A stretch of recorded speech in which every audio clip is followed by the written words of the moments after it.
ওরা একবার আওয়ামী লীগের সাথে একসাথে হয়ে নির্বাচন করছে, পরবর্তীতে বিএনপির সাথে আবার একসাথে হয়ে নির্বাচন করছে। ওরা কখনো একা ক্ষমতা আসতে পারবে না।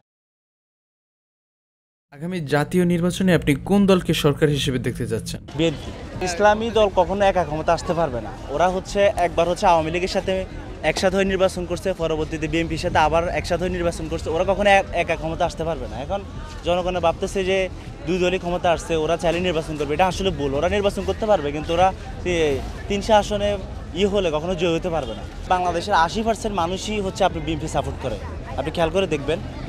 আর বাকি যেগুলো আছে এগুলো মিশ্রিত।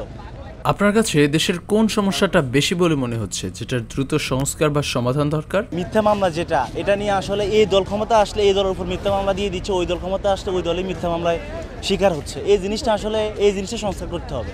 কোনটা আসলে অপরাধী, মূল অপরাধীরই ধরতে হবে, সেটা যেই দলেরই হোক। আপনি এটার সমাধান কি বলে মনে করেন?